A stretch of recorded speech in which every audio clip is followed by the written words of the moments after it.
S'il y a une chose que la pandémie de Covid-19 a fait au Nigeria, c'est de mettre à nu l'état abject du système de santé publique du pays. Et les autorités n'hésitent pas à l'admettre. This particular times is an eye-opener. Ce moment particulier est une révélation et il a révélé la profondeur des faiblesses du système. Si vous parcourez les côtes de ce pays, vous découvrirez que nous avons plus de 10 000 centres de soins de santé primaires construits dans les quartiers et les villages de ce pays qui sont abandonnés. Et voici l'un de ces centres de santé primaires abandonnés. Malgré son état misérable, les habitants de cette communauté rurale de l'état de Kaduna, située dans le nord-ouest du pays, l'utilisent toujours. Les centres de santé comme celui-ci sont censés être la première ligne de réponse dans la lutte du Nigeria contre le Covid-19. Mais dans son état actuel et rempli de patients comme celui-ci, ce centre de santé primaire pourrait être un agent efficace dans la transmission du virus. Une initiative du secteur privé intervient maintenant pour aider à sauver la situation. Moria Satogi dirige la Coalition commerciale africaine pour la santé, ou ABC Health, pour faire court, une organisation à but non lucratif créée par une coalition d'organisations d'entreprises dans le pays qui s'occupe de l'ambitieux tâche de transformer les centres de santé primaires au Nigeria. Ce que nous avons est réel. Et il est certain que dans les 774 administrations locales, il y aura soit une nouvelle infrastructure de soins de santé primaire, soit l'adoption de l'ancienne infrastructure qui était là avant.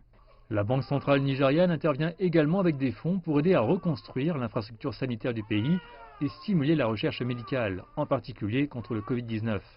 Ici, dans cette salle, elle a réuni les experts médicaux et des responsables des agences de santé du pays pour stimuler la recherche médicale et trouver un vaccin local contre le Covid-19 et d'autres maladies infectieuses.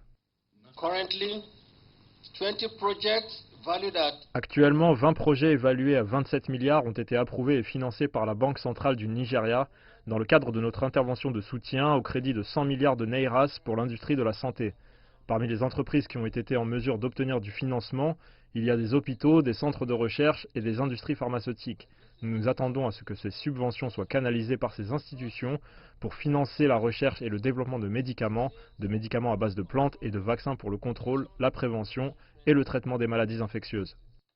On s'attend à ce que ces interventions revigorent l'industrie de la recherche médicale dans le pays qui était littéralement morte. Et cet homme qui dirige la société pharmaceutique du pays en est heureux. La décision de la Banque centrale et du comité des banquiers de se concentrer sur l'industrie est très réconfortante parce que l'intention est de renforcer les capacités. Nous avons mandaté nos entreprises et nos spécialistes pharmaceutiques pour entrer dans le mode de recherche et commencer à chercher comment ils pourraient produire des articles développés localement, à la fois pour lutter contre le virus et d'autres maladies. Un certain nombre de scientifiques pharmaceutiques ont mis au point certains produits qui font actuellement l'objet d'essais cliniques. Certains passent par des examens réglementaires. Tous ces développements sont stimulés par l'épidémie de Covid-19. Certains experts médicaux disent que si les efforts sont soutenus, le Nigeria pourra éventuellement être en mesure de réduire considérablement les plus de 1 milliard de dollars qu'il dépense pour le tourisme médical chaque année.